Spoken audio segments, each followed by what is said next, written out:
So you were in World War II.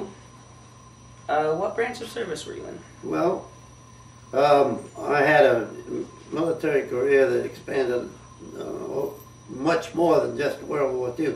I was in the junior ROTC. I was a regimental commander in a prep school that I went to in Washington, and then I really then severed my connection with the military in 1952, because in the after World War II I was in the reserve. I was called back. I was in the Korean conflict, and so I have a long history with the United States Air Force. Wow. So when did you first enlist? Well, Pearl Harbor happened on December 7th, 1941. I was then a student at Georgetown University in my senior year. We had some discussions as how to become an officer, and we were having a senior staff meeting of the student newspaper, and so one fellow said, "Didn't you take physics?" And I said, "Yes." And he said, "Well, the Army Air Corps is looking for officer candidate school people who have had college physics." So I became an aviation cadet and was put on the reserve list until they had room for me. And during the summer I worked at the USO in New York as an accountant, and then shortly after that I was called to active duty at Scottsfield, Illinois in the fall of 1942. So why did you join? Why? There were 15 million people, as it turned out, in uniform in World War II. And everybody wanted to do something. And there was no question about it. You were going to have to do something. So you might as well do something you like. I loved airplanes. I liked electronics. So the communications school was a great thing for me. I enjoyed it. Oh, wow. Do you recall your first days in the service? Oh, I certainly do. I was the communications school with the aviation. We were all aviation cadets. Some were going to flying school. Then we had the ground personnel divided up into communications, engineering, and ordnance. And there were different schools for each group of people.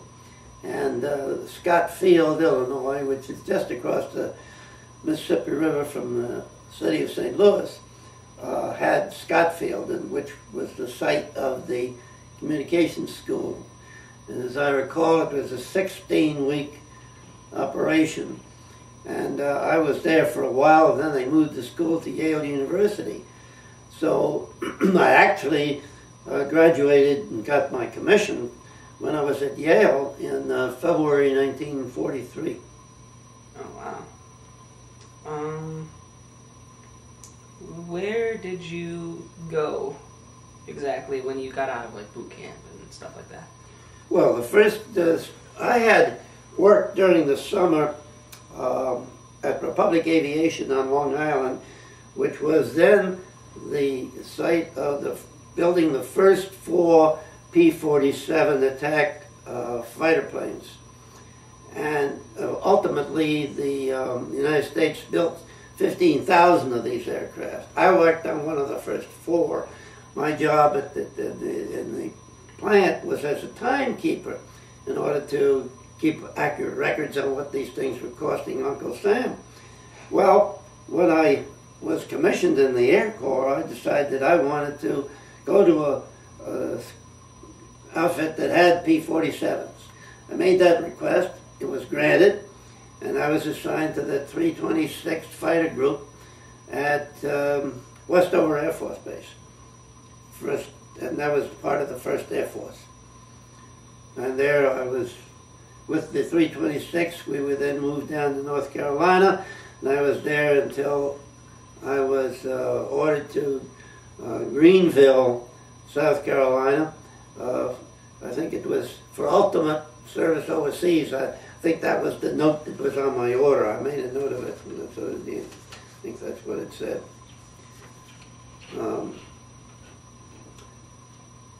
Yeah, in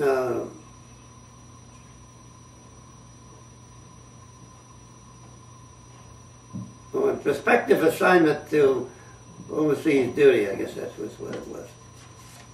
So I was there for about 2 months, and then from Greensboro, it was for movement overseas. So then I left Greensboro on May 1st, 1944, and I was on a new ship called the General Randall. Very interesting because it was a naval vessel, and it had no portholes. Everybody was below decks. We had 8,000 on board. We were allowed on deck for 1 hour a day. Wow. And it took us for, I think we were 6 weeks to get to Bombay, India, where we ultimately were taken ashore. Meanwhile, we went down through the Panama Canal, through the Cook Strait between the North and South islands of New Zealand, and around south of Australia into Perth. We were there in Perth for 46 hours. We left there and then went up to Bombay. And on the way, we got word that they scared the heck out of us because there was a freighter ahead of us, and it had been torpedoed by a Japanese submarine, and they put all the personnel of the freighter on the deck of the submarine and then submerged. Wow. Wow. So it was not a bright prospect that we had, but when I went on board the General Randall, I went to see the captain, and I said, look, I'm a communications officer. If I can help your communications people, I'll be glad to do it, Captain. And he said, well, you're assigned. Go to the communications shack and tell them I sent you. And so I went down and I became a part of the ship's complement, which was very good because when you were on a troop ship, going overseas, World War II, you had 2 meals a day, breakfast and brunch or dinner or whatever you call it. That's all. But when you were an officer, you got 3 meals a day. And you also got to get better bunk, a little more comfortable. So that's what I had on General Randall. And so we got a rough time at sea, and one night, for example, and there were 6 of us, 6 officers, and that didn't get seasick. I didn't get seasick. They could turn the ship upside down and I wouldn't get seasick. So the captain said, look, we've got a lot of troops on board here and we're going through some rough weather, and I want order kept. I don't want anybody getting out of line. So you guys patrol this ship the rest of the night and don't let anybody get out of order. And yes, sir. So we did. And so it was an interesting trip. And we got to Perth, Australia. Very interesting city. If you ever get a chance to go there, great. And because we were part of the ship's complement, we got a couple of hours off, and we went to a lunch that the town officials gave for the officers of the ship. And then we went back on board and headed off to Bombay, and we got there. If you never read about it, there was the Japanese had sent a freighter into Bombay loading with explosives, almost like you think you were in Baghdad, you know. If people wonder if they thought that's different. It wasn't. This freighter blew up and ruined the port of Bombay, and we got in there just about 6 weeks after they had been frantically trying to get it in shape, but we got in there. So then we had a 7-day trip.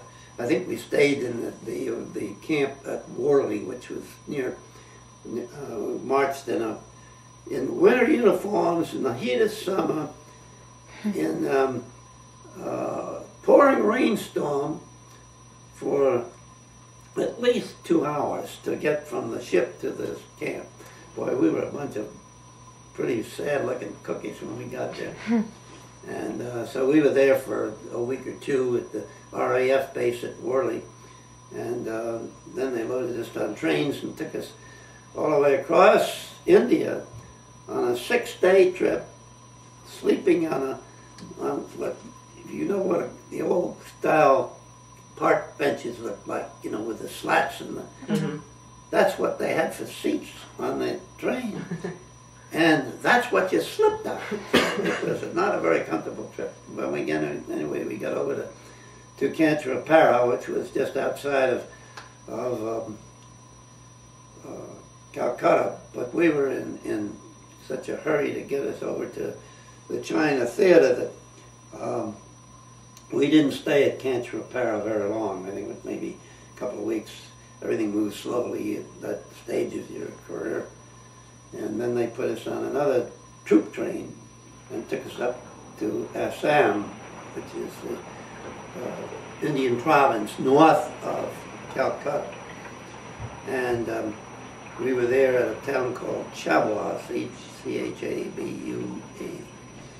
And we were there for some weeks. I don't know just how it was, though they had room for us on a C-46.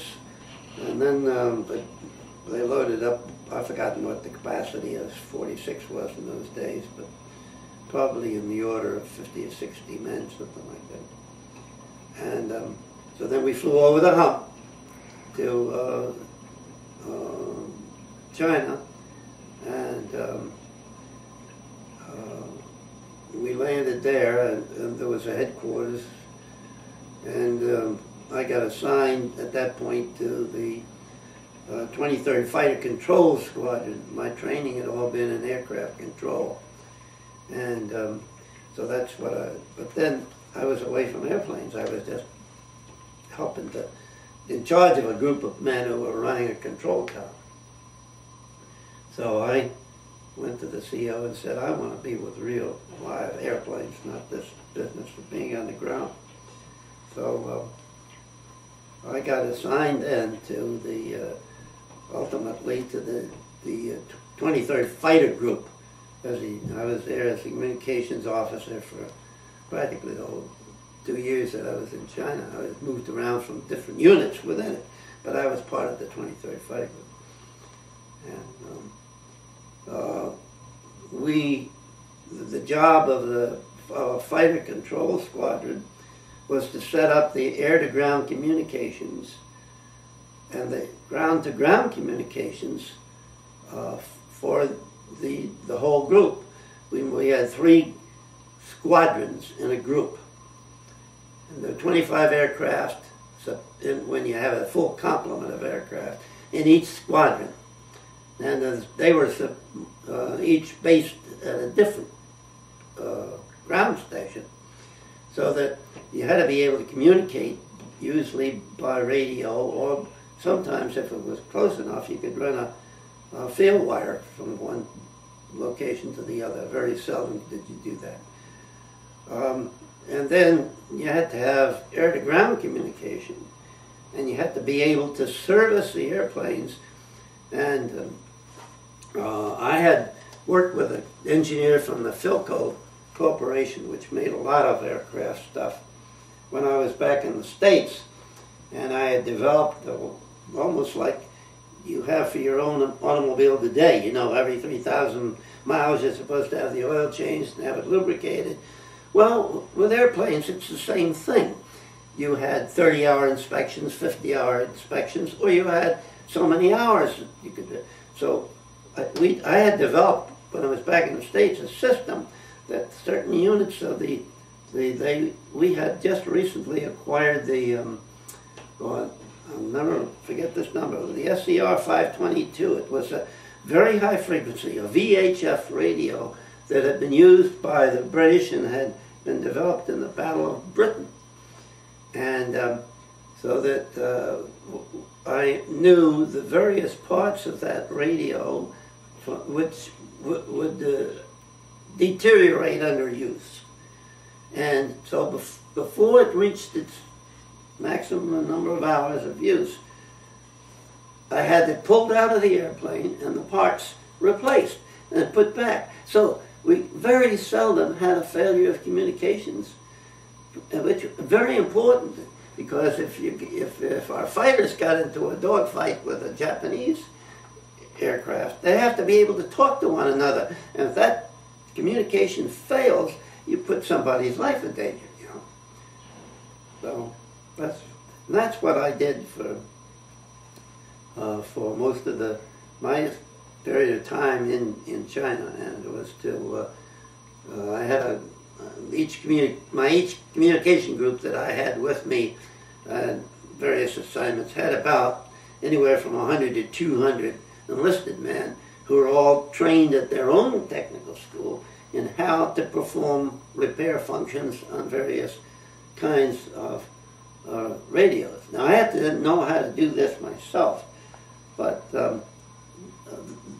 these people were very well trained, and I had some very good sergeants who I relied on because to direct the men and get our work done.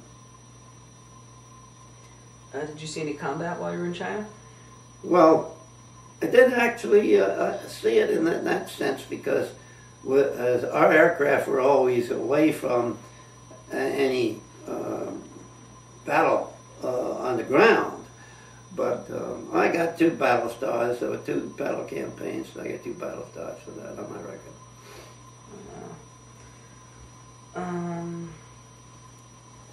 How did you get your battle stars? Did you do? Well, all you had to do. Our unit was in the combat area. Oh. And one night when I had set a radio station up near the battle lines were drawn between the Japanese, who were moving south, and the Chinese army was moving north and trying to push them back. And we had a radio station out to provide control for artillery and so on. And we saw you could see the Japanese coming down the hill carrying what looked like Christmas torches, you know, their horses. They were horsemen. Imagine, it was World War II, and Japanese were on horses. Because the Japanese, I don't think Tokyo gave the Japanese soldiers over in China too much help. I think they figured that they had taken over China and they didn't really need to do much more than keep things under control. And that was probably right. But anyway. Was China under control by the communists at this time? Well, no, the communists really didn't have a complete takeover till we were just on the way home. And then the Ho Chi Minh crowd came in about that time. I remember going to a luncheon just before I left. And there were a lot of Chinese officials, really provincial governors and that kind of level, not the top brass in the government. Mm-hmm. But I really didn't like them. They were, and I didn't know much about what was going on, other than we had been told that the communists were taking over. But they were miserable people, and they changed the names of all of the Chinese cities. That was one of the things that they did. And I've spent a lot of time since in the last 10, 15 years. My sister, who was teaching over at Marymount in Tarrytown, and she had a friend in Hong Kong. So by this time, they had gotten the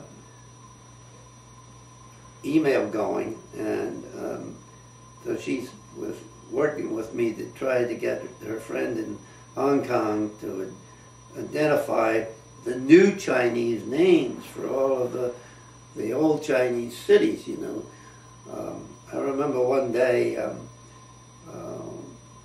there was a good friend. He was then a captain, later became a major.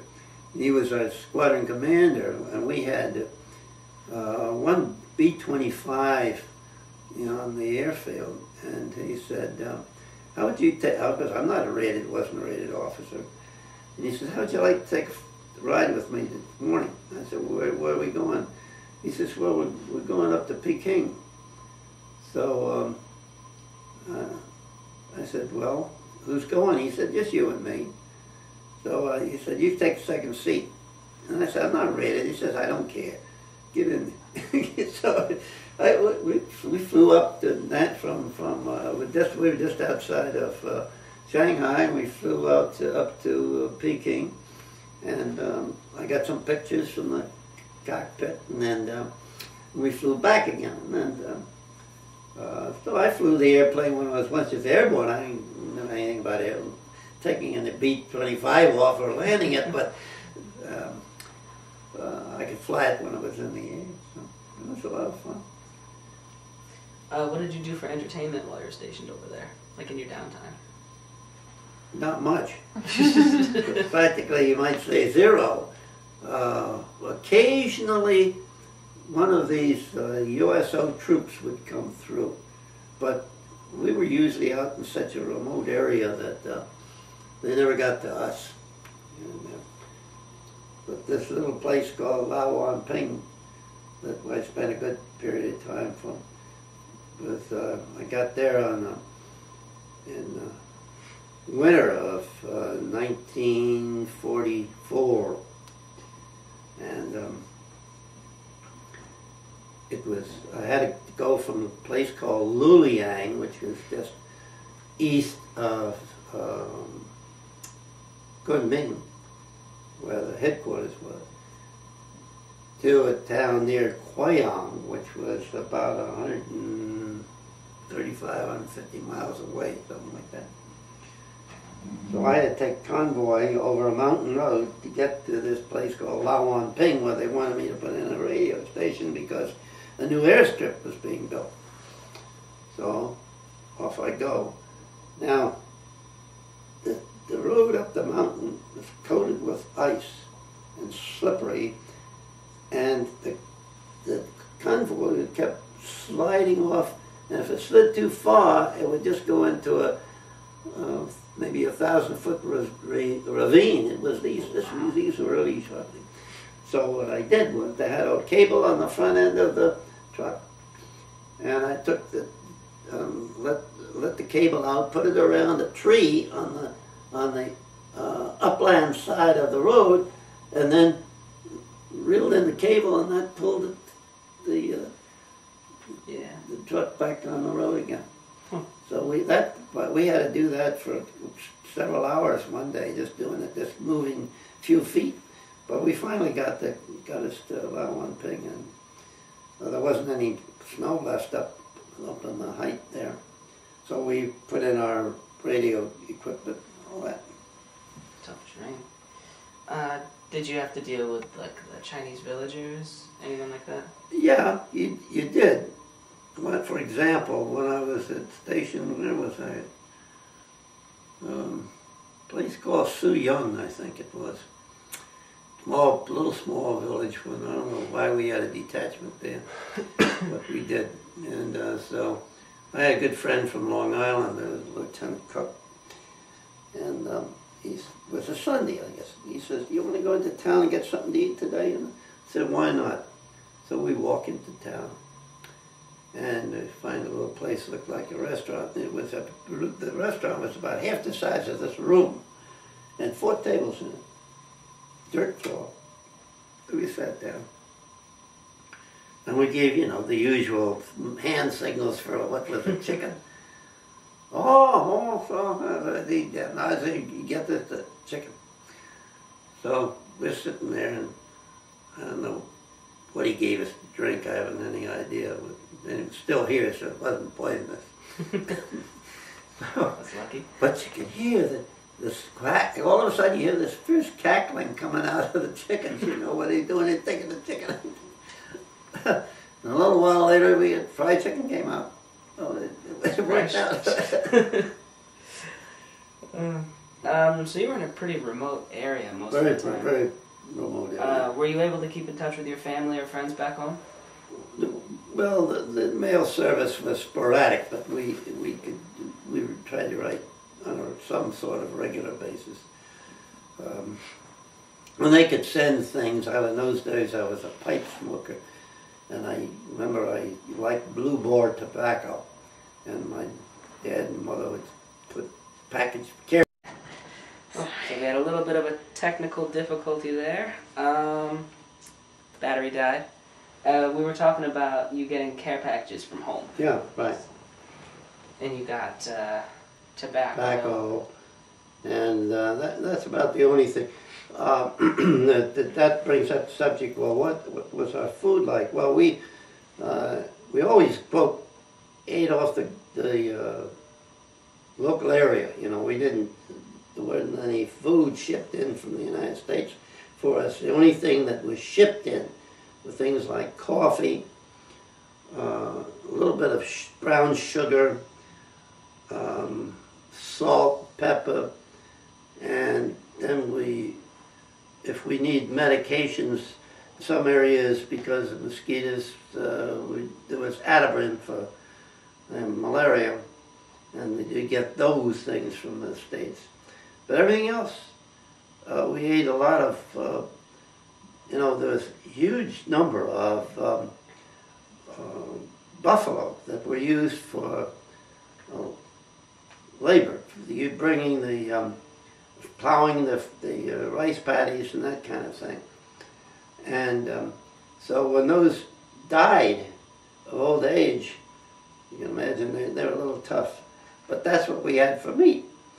The Chinese would fix them up and chop them up, and we'd have wild buffalo steak and a stew and lots of things like that. Were you living in the villages, or did they have No. We lived in tents. There was usually, depending upon where we were, there was a tent, either a 4-man tent or a 2-man tent. And the weather, of course, ran extremes. In the wintertime, it was very cold, lots of snow and ice, and or rain. And I remember the first Christmas I was over there, people had been so generous and knocked themselves out and sent all these packages over. And under my cot, I had all these care packages that had been sent to me. And we got a terrible rain, and it came in, the water just came in, that sloshed all the packages, and that was, I didn't even bother to open them. It was hopeless. Everything was so wet, it was impossible.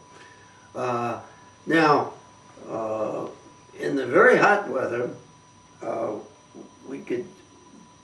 guys would, in the operational bunch that operate, the communications, the engineering, ordnance fellows, they'd go and they'd steal get the medical guys' attention, and they'd steal a great big refrigerator. That the refrigerator usually was one that worked off of oil power. You just light a sort of a stove, I guess it was, underneath. It's like a pilot light? A pilot light, and that would change the freon into gas and cool the refrigerator. And then occasionally one of our pilots would go down to take a couple of airplanes, and they'd put some wing tanks on them. And they go down to what was used to be Vietnam. What they call it? Another name before Vietnam, because the communists came in. But they go down there and load the tanks up with beer, and then fly back and put them in bottles and put the beer in the bottles, and everybody'd have a party. Sounds like fun. Did you feel a whole lot of pressure or stress when you were over there? No. No? No. Well, that's good. Well supplied? Were you well supplied? Well supplied? Well, it was adequate, but it wasn't, it was barely adequate, I think. The biggest problem that the whole 14th Air Force had in China was getting an adequate supply of fuel for the aircraft. All of it had to usually come in over the, either over the Burma Road, or it had to be flown in C-46 aircraft, then offloaded, then put on smaller tank trucks and hauled out to the various air bases. And that was very expensive, it was time consuming, and it didn't really provide a whole lot of fuel for such an enormous number of airplanes that we had when you add them all up. So it, the one thing I did, when I hadn't been over there very long, when I decided that with a relatively small number of control stations placed high on the mountains, that we could cover the whole of China and also out into the China Sea. So I drew up this whole plan and gave it to my CO, and he said, well, I'll send it on. So he sent it on. As far as I know, it was approved. And this is the true story. I was sitting in a bar with a bunch of our guys in Shanghai, waiting for the ship to take us back home in January 1940, or this was late December 1945, and we were going to get home in 46, when some fella came in and says, is somebody by name Cain around here? And I said, yeah, I'm Cain. So he says, well, I've got a whole shipment of materials marked for you, and I don't know what to do with it. Well, our group commander was Colonel Eddie Rector, and he was with us that night in this bar. So I said, Colonel, what do you want me to do with this stuff? He says, give it to the Chinese. So we can't, what are we going to do with it? See? We haven't got anybody here anymore. We're all theoretically on the way home, see? So I said, okay. So I just told the guy, take it, go back to wherever you came from and tell them that the 23rd Fighter Group doesn't want it anymore. So. Oh, wow. That's how long the supplies took to get to us. Apparently. But a year and almost 10 months, I guess. Wow. So when exactly were you able to go home? I arrived in the United States, I think it was about, well, let me see if I've got the date. I will put down some of these dates here. These are all my changes of kingdom.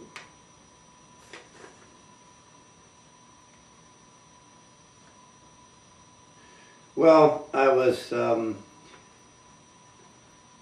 finally promoted to captain. My promotional request had been sent forward twice while I was over there, and each time they shot down the airplane carrying it. So I never got to the headquarters. But anyway, when I got to New Jersey on the way home, on January 18th, 1946, I was promoted to captain. The war was over for us, we were kids. Yeah. So did you stay on active duty with the military, or did you? No, I went on reserve, inactive reserve, and until the Korean thing broke out, and then I was recalled to active duty, and then I was sent. By that time, I'd been through law school, and when I went before a board, I think there were 2 generals and a colonel on the board, and because I had asked for a change of MOS, which is change of military occupational specialty. And I said, I've been recalled as a communications officer, but I said, I haven't done anything in communications since the war ended. And I said, I don't know anything about it. I said, I'm a lawyer. I'd like to be reassigned to the JAG Corps. Well, they recalled you as a communications officer. I understand that. But I said, that doesn't make any sense. And I'm perfectly willing to go to duty as a lawyer, but I don't, well, we don't need any lawyers. So this went on for about an hour. Now, this big circle. So finally they said, well, Captain, we'll tell you what we'll do. We'll take this under advisement. Well, anytime that happens, you know the answer. That gets them out of the soup. So, of course, I go back so when that happened, my boss where I was working, I was a general counsel at a freight company, and we were hauling stuff for the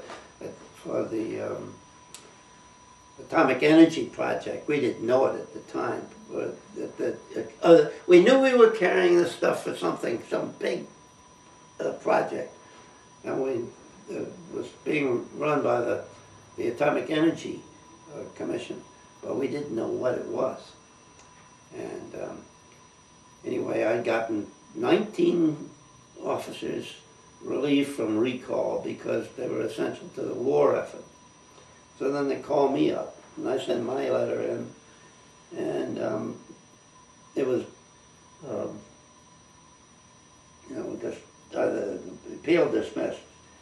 So I go off, about to go off, and my boss was a colonel in the reserve colonel in the Army, and he said, we're going to the Pentagon. So we go hiking down to the Pentagon, and we go to but this time, another thing, I don't know whether you realize, the Army Air Corps was what it sounded was the Air Corps, air arm of the military, except for the Navy, was all in the Army until, I think it was about 1940, somewhere between 47 and 49. I don't have the exact date in my head at the moment.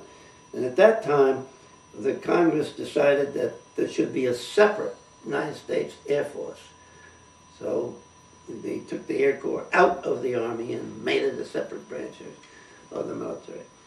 And so this time, when I'm with my buddy, we go down to the Pentagon, and we go to the United States Air Force, and we get to see the adjutant general. And he said, well, you better go over and talk to the JAG folks. So we go over to the JAG folks, and there was a brigadier general there, was the Army JAG at the time.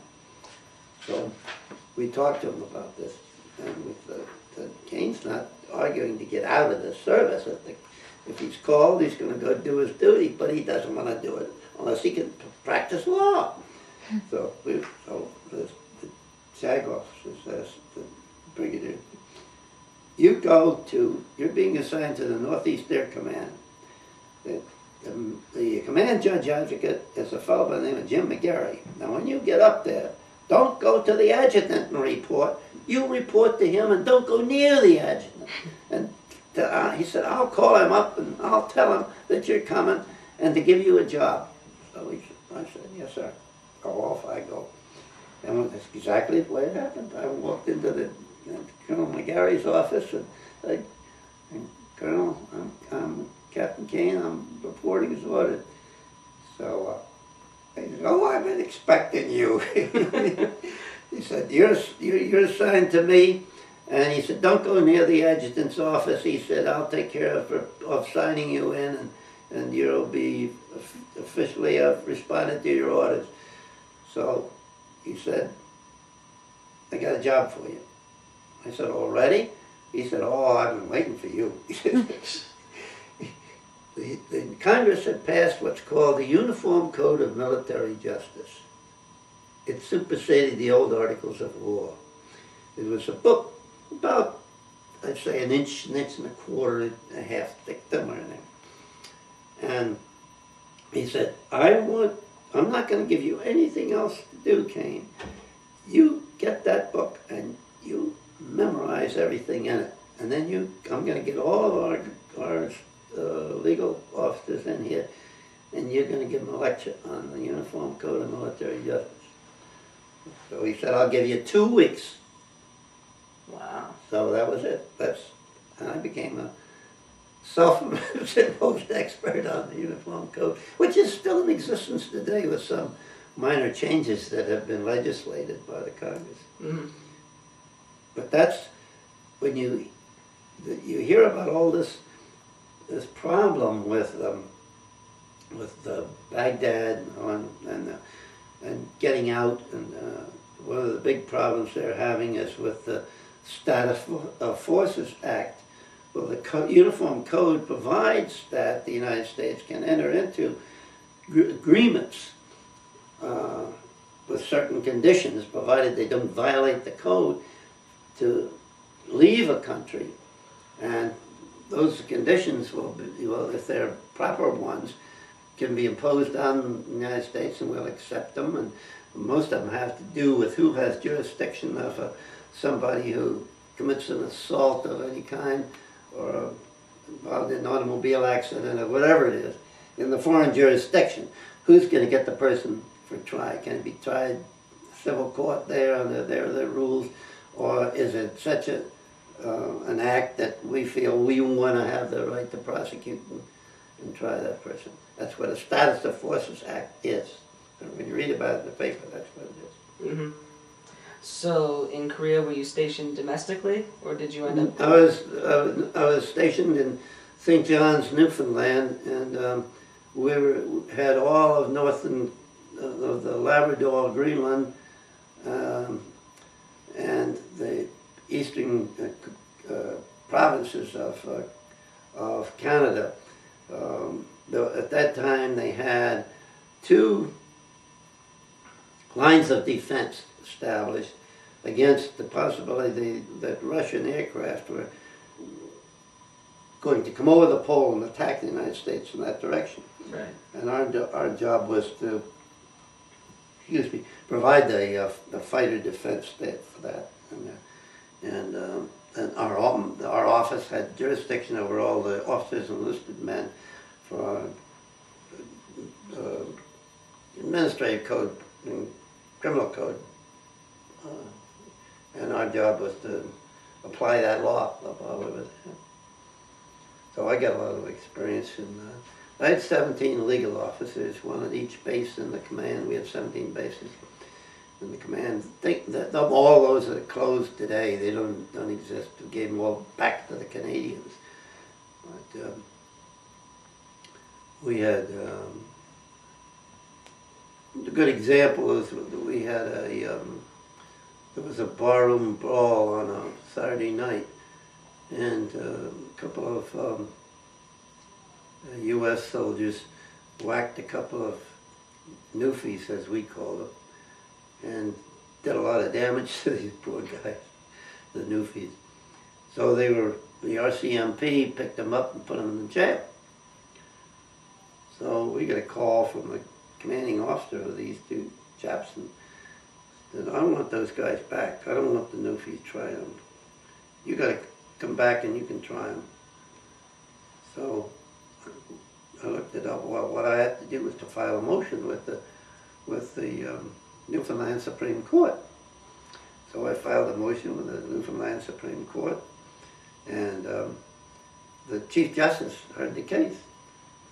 And I argued the case, and I said that under the Status of Forces Act, I was entitled to get these 2 guys back under our jurisdiction, and I assure Your Honor that we will try them, and they will get appropriate justice. So he said, I'll think about it. He went back, and he said, sit and wait for me in the courtroom. So I waited for him in the courtroom. So then when it was all over, he called me back in, and he said, well, I'm going to grant you a motion. You can have your MPs come pick these guys up. So I did. Wow, that's impressive. You beat the Newfoundland Supreme Court. Well, he was Sir John Patrick Walsh which is very odd because when I got out of law school, 4 years before this all happened, the first job that I got was in a building next to Grand Central Terminal in New York with a gentleman by the name of John Patrick Walsh. Really? Yeah, and he gave me, he said, I got an empty office here. If you want to open up an office and all you have to do is I'll give you the secretary, I'm going to give you, you can use my secretary anytime, use my telephones. All you have to do is, he said, I'm past 70, and he said, I can't gopher anymore. He said, so if you want to be a gopher and take stuff to court and file it for me and handle my motions in court, he said, I'll let you have the space. Turned out that he had a daughter who was the best friend of a friend of mine. We didn't know that when we were talking. So you had a huge place in New York, asking you to rent it to somebody as close to you like that. Very interesting experiences in life. Definitely. There's like 10 minutes left. Okay. So let's see what we can get in there. After the Korean War, Yeah.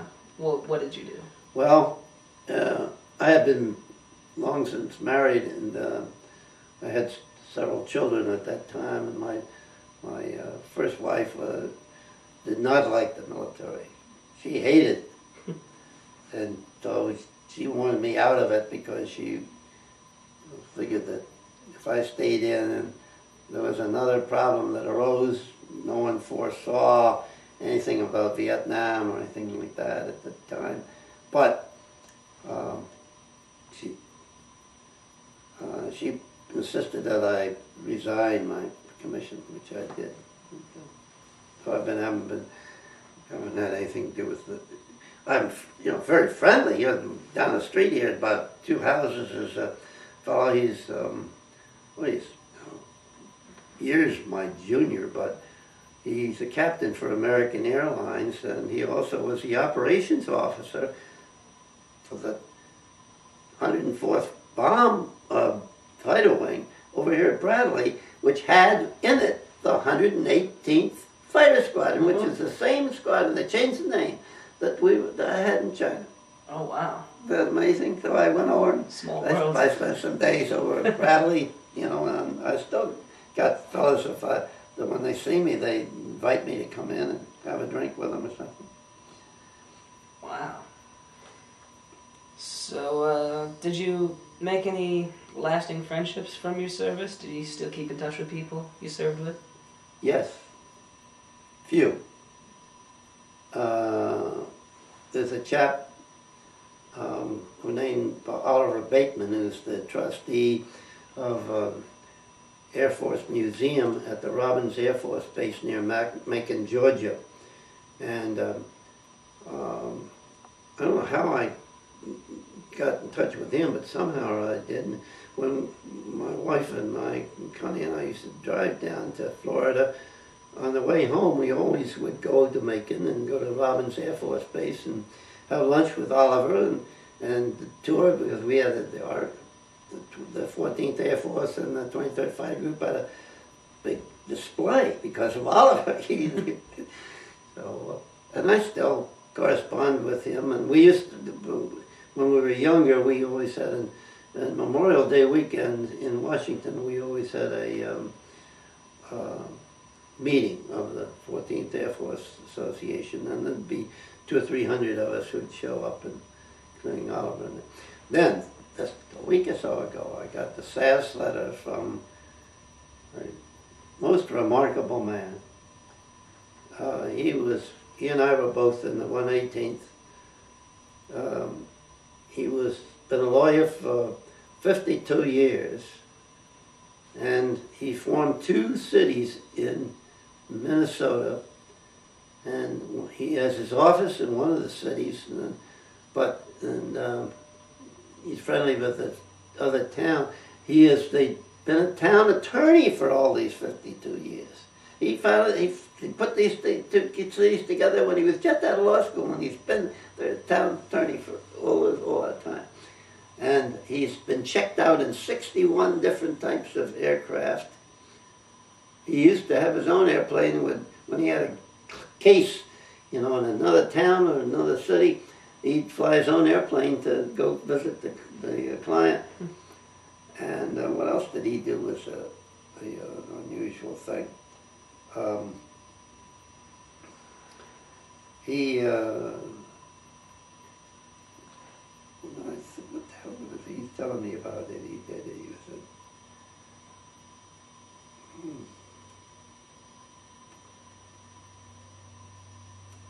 Well, he his latest unfortunate experience is he had a heart condition, and he went in and have a bypass, and somehow or other some of the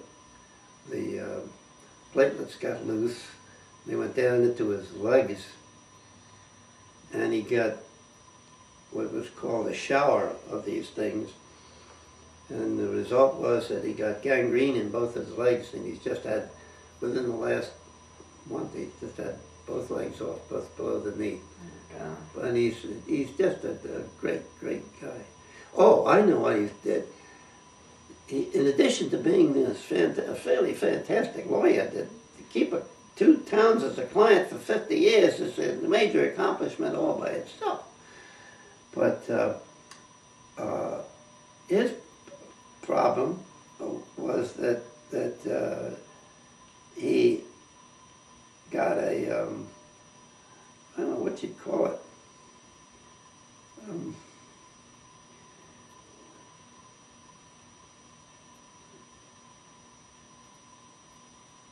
Well, it'll come to me what the hell it was, but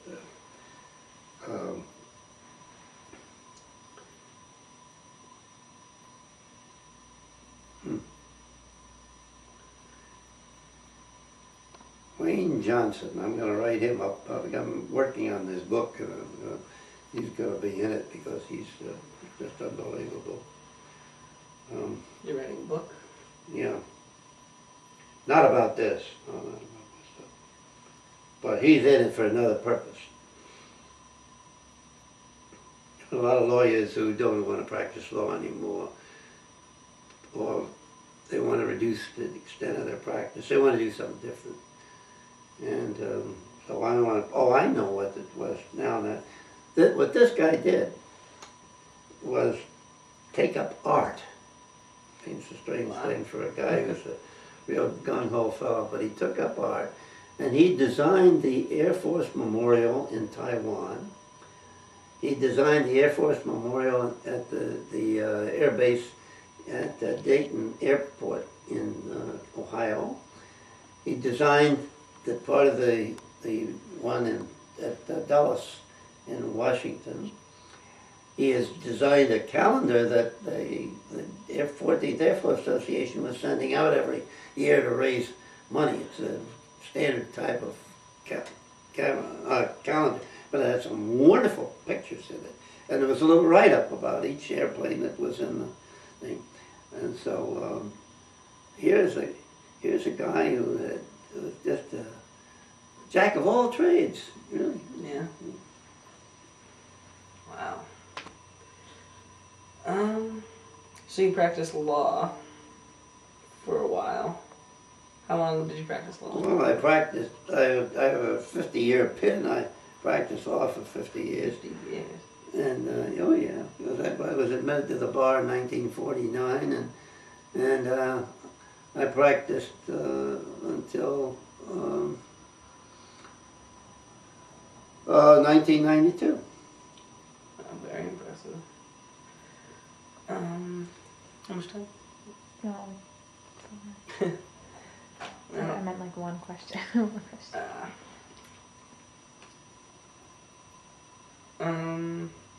You mentioned you're writing a book. What's your book about? The book is about, if these people can do it, you can do it too. That's the thing too. And I'm showing that here these are all lawyers. Here's a big-time lawyer from a big-time firm in Manhattan. He's going into television production and Broadway production. There's another guy who's a big-time lawyer, became the chairman of the vice chairman of the board of directors, General Signal Corporation. He quit that job and went back to New York, went to acting school, and he's now acting on Broadway. Here's another fellow went to law school with a friend of mine, was his roommate in law school. He became commissioner of baseball. These are just a few of the people that I've got at the beginning of the thing. Then I've got another. Those are entertainment and sports, and I'm working on getting some additional ones. Then there's going to be another field of operation that people are going into, is just business and finance. And one fellow's the chairman of the board of a tele-network company down in the Virgin Islands, and I just wrote him a letter tonight before you, as he sent me all his information, and he's going to be in it, that you be a lawyer and you can get into business. And several of them who have wound up in some of these companies that were in the Wall Street debacle, they were lawyers. Mm-hmm. And then religion, I'm trying to get lined up, so I'm trying to be ecumenical. I've got a Catholic priest who wanted to be a lawyer, went to the Cardinal in Chicago and said, I want to like to be a lawyer. Can I go to law school? And the diocese pay for it. Oh yeah, we'll pay for it provided you come back and work for the church. And he says, I'll do that. He's now a bishop. Then I got another fellow, this is an Episcopal priest, who is the chairman of the board of one of the major ecumenical boards or practicing boards in the Episcopal Diocese of Springfield, Massachusetts. And so got that going. And then there's well, it goes on and on, that's and telling somebody, if you really want to do it, you got to make your contacts, use your alumni associations, and just go for it. And go for it. Yeah. And then you can cut back, and you can do these things part-time. Well, it sounds like a very good read, and I hope it's a great success. And I guess that's all we need from you today. Thank you very much for doing this for us. Okay. Thank you very much. Yeah, like Quail End, which Quail These End, are all the towns that... Yeah, these are some of those that we were really around all the time. Quail Inn was a major target of both the Japanese and ourselves.